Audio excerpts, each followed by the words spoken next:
Hello everyone, I welcome you all to the most important question series and of English section. And if you are new to the channel, I would like to tell you that in this series I deal with most important questions of English section और मैं amalgamation of questions के साथ discuss करती हूँ. अगर आप इस channel पे नए हैं तो मैं आपको बता दूँ कि आप हमारे जेके लेटेस्ट इन्फो की जो इंग्लिश की प्लेलिस्ट है JNK बैंक इंग्लिश करके आपको वहाँ पर वीडियोस मिल जाएंगी और आप वहाँ पर इन वीडियोस को फॉलो अप कर सकते हैं. ये आपके लिए जो है बहुत हेल्पफुल रहेंगी for any kind of competitive exam. तो आज मैं आपके लिए जो लेके आई हूँ वो आपके लिए एरर बेस्ड क्वेश्चंस लेके आई हूँ. और मैं आपको एक चीज़ और बता दूँ कि आज की वीडियो में मुझे आप लोगों से एक इंपॉर्टेंट सजेशन भी चाहिए. तो प्लीज़ मेरे साथ बने रहिए और देखते रहिए कि हम लोग किस तरह से इन क्वेश्चंस को सॉल्व करते हैं. आप लोग मेरे सॉल्व करने से पहले अगर क्वेश्चन को सॉल्व कर लेते हैं तो कॉमेंट सेक्शन में कॉमेंट करते जाइए. हर एक क्वेश्चन देखने के बाद आप लोग एरर फाइंड करके वीडियो पॉज करके देख सकते हैं और कॉमेंट सेक्शन में कॉमेंट करके बता सकते हैं कि इसका राइट आंसर क्या रहेगा. हमारा फर्स्ट क्वेश्चन अगर आप देखेंगे तो यहाँ पर फर्स्ट सेंटेंस में आप लोग को देखने को मिल जाएगा कि सेंटेंस क्या है. Everybody knows that Bhutan is the most peaceful of all other countries of the world. तो यहाँ पर जो एरर है वो कहाँ पर है. यहाँ पर एरर जो है वो पार्ट सी में है. और ऐसा क्यों है? क्योंकि यहाँ पर अदर हमने यूज़ किया है. यहाँ पर हमारा सुपरलेटिव डिग्री है द मोस्ट पीसफुल, जबकि एनी अदर या जो हमारे पास ऑल अदर है या एनी अदर है वो कंपैरेटिव डिग्री में हम यूज़ करते हैं. ये सेंटेंस ठीक होता अगर यहाँ पर सिर्फ क्या होता, everybody knows that Bhutan is the most peaceful of all countries of the world. I hope ये एरर क्लियर था. चलिए चलते हैं नेक्स्ट सेंटेंस की तरफ. यहाँ पर क्या है? The two man were quarreling with one another claiming the same watch as their own. अगर आपने मेरी प्रीवियस एरर बेस्ड वीडियोस देखी हैं तो मैंने आपको इस तरह के जो रूल्स हैं वो समझाए हैं कि जब भी हम लोग टू मैन की बात करते हैं तो हम लोग वहाँ पर जो रेसिप्रोकल प्रोनाउन है वो ईच अदर यूज़ करते हैं. जबकि यहाँ पर क्या यूज़ हुआ है? One another. वन अनदर हम कब यूज़ करते हैं? जब लोग दो पर्सन से ज़्यादा पर्सनस की बात हो रही हो. तो यहाँ पर जो राइट ऑप्शन है वो क्या होता? The two man were quarrelling with each other claiming the same watch. तो यहाँ पर एरर जो है वो पार्ट बी में है. चलिए चलते हैं नेक्स्ट क्वेश्चन की तरफ.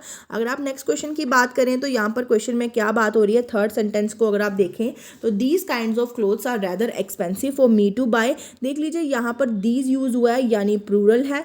ठीक है, जब भी हम लोग प्लूरल ऑफ समथिंग की बात करते हैं तो हम लोग काइंड की जगह क्या यूज़ करना चाहिए था? हमको काइंड्स यूज़ करना चाहिए था. अगर यहाँ पर दिस या दैट होता तो काइंड ऑफ क्लोथ चलता, लेकिन यहाँ पर प्लूरल बात हो रही है, ज़्यादा क्लोथ्स की बात हो रही है, तो एरर यहाँ पर फर्स्ट पार्ट में है. और क्या होना चाहिए था? These kinds of clothes are rather expensive for me to buy. चलिए चलते हैं नेक्स्ट सेंटेंस की तरफ. The climb upside the mountain was not easy. मैं आपको बता दूँ यहाँ पर फर्स्ट पार्ट में एरर है. और ऐसा क्यों है? देखिए, जब भी हम लोग क्लाइंब की बात करते हैं तो हमारा मतलब क्या होता है? क्लाइंब का सक्सेस से. सक्सेस या किसी भी अपवर्ड मोशन को हम लोग क्लाइंब बोलते हैं. तो यहाँ पर जो राइट प्रीपोजिशन होनी चाहिए थी वो अपसाइड नहीं बल्कि टू होनी चाहिए थी. जैसे कि she has climbed to the zenith of her success. तो अगर आप लोग किसी चीज़ की सक्सेस की बात करते हैं तो क्लाइंब के साथ हमेशा प्रीपोजिशन टू रहता है. तो एरर जो है वो फर्स्ट पार्ट में है. आप लोग सॉल्व करते जाइए, आप लोग को दिख रहे होंगे बाकी के भी एरर्स. और अगर आप लोग लास्ट में फिर चेक कर सकते हैं वीडियो को दोबारा प्ले करके कि आपकी जो टेक्निक थी वो सही थी या नहीं और आपका आंसर जो है वो सही है या नहीं. अगर आप फिफ्थ सेंटेंस की बात करें तो यहाँ पर क्या है? Chilika is the largest brackish water lagoon in Asia. तो इस सेंटेंस में अगर आप एरर ढूंढने की कोशिश करेंगे तो कोई एरर नहीं मिलेगा. No error is the right answer. और ऐसा क्यों है? क्योंकि यहाँ पर सुपरलेटिव डिग्री ही यूज हुई है. द लार्जेस्ट कंपैरिजन नहीं हुआ है किसी चीज़ के बीच में.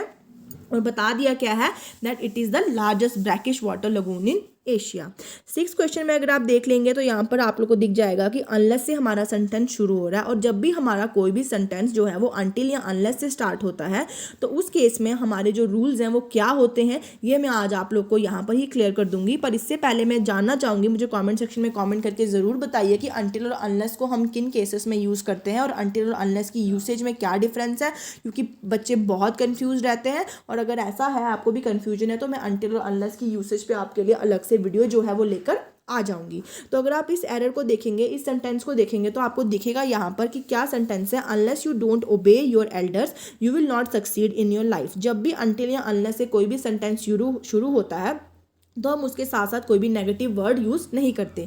तो यहाँ पर डोंट जो है वो रिडंडेंट है, उसकी कोई यूज़ जो था वो नहीं था. Unless you obey your elders, you will not succeed in life would have been the right grammatically, to make the sentence grammatically correct, it would have been right to say unless you obey your elders you will not succeed in life. तो आपका जो error है वो part A में है, part A में ही आपका error है सेंटेंस नंबर 6 में, ठीक है।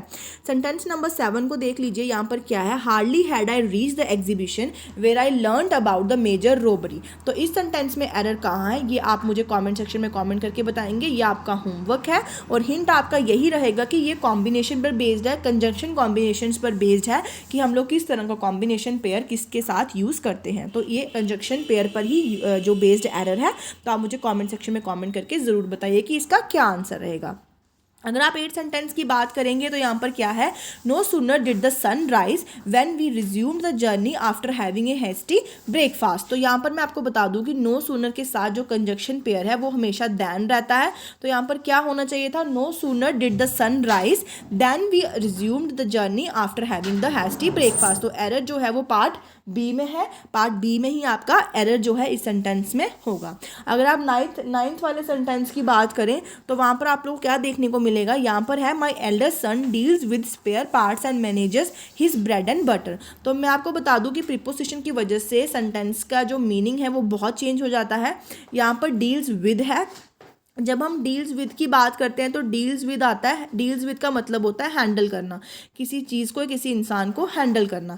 तो यहाँ पर जैसे आपको बोलना हो कि I don't know how to deal with him और हर।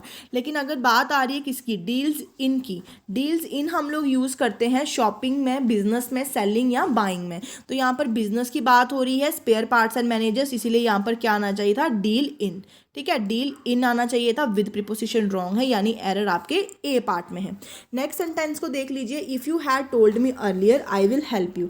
याद रखिए कि अगर इफ़ से कोई सेंटेंस स्टार्ट हो रहा है और वो पास्ट टेंस में है तो आपका जो सबऑर्डिनेट क्लॉज होगा वो हमेशा वुड हैव के साथ आएगा प्लस पास्ट टेंस के साथ। जैसे if you had told me earlier I would have helped you, यानी एरर जो है वो पार्ट सी में है, क्योंकि स्ट्रक्चर ही ऐसा होता है कि इफ़ के साथ अगर आपके पास कोई भी परफेक्ट टेंस है या परफेक्ट कॉन्टिन्यूस टेंस है तो आपका जो सबऑर्डिनेट क्लॉज आएगा वो हमेशा किस में आएगा, वुड हैव की फॉर्म में आएगा प्लस पास्ट टेंस की फॉर्म में आएगा। आई होप ये एरर्स आपके क्लियर थे।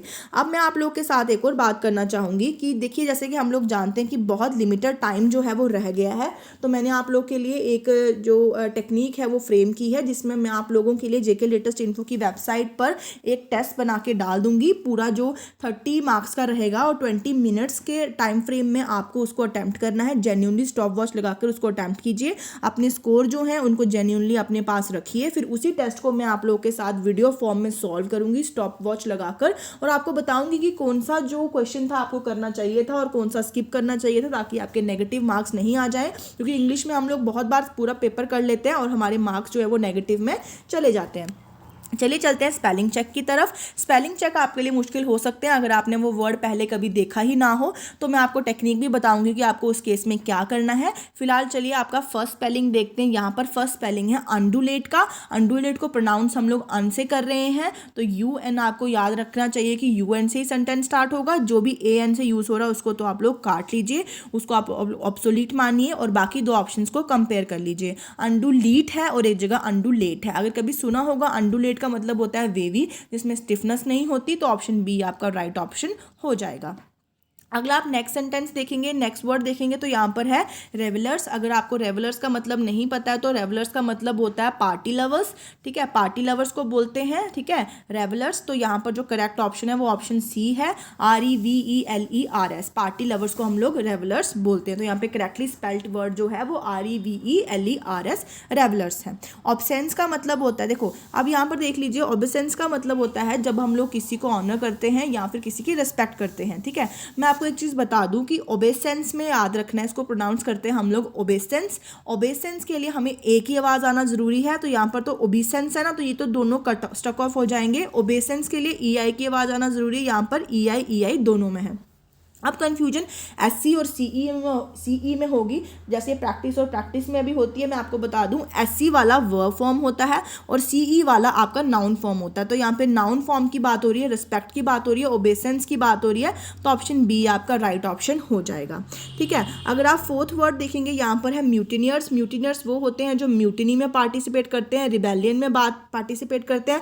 तो अगर आपको म्यूटिनी का मतलब स्पेलिंग पता होगा ना, तो आप लोग को दो ऑप्शन तो ईजिली कट ऑफ हो जाएंगे। बाकी आ गया म्यूटिनर्स और एक होता है म्यूटिनियर्स। तो म्यूटिनियर्स नहीं बोलते हम लोग, म्यूटिनर्स बोलते हैं। तो ऑप्शन बी आपका राइट ऑप्शन यहाँ पर हो जाएगा। ठीक है, म्यूटिनर्स। ठीक है, अगर आप देख लीजिए डिथरिंग, डिथरिंग का जो मीनिंग होता है वो यही होता है जब आप स्टेबल नहीं होते, कोई फर्म डिसीजन नहीं ले पाते। ठीक है, तो अगर आपको डिथरिंग का स्पेलिंग बताऊं तो आपका करेक्ट ऑप्शन सी हो जाएगा, DITHERING is the correct spelling of dithering.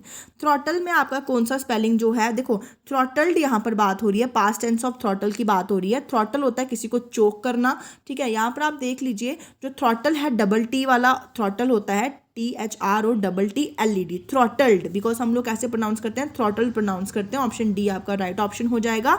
ना तो थ्रॉटलेड बोलते हैं, ना तो थ्रॉटलीड बोलते हैं, ना तो थ्रॉटलीडी बोलते हैं, इट इज़ थ्रॉटल्ड। ठीक है, कंसेंसस होता है आपका एग्रीमेंट।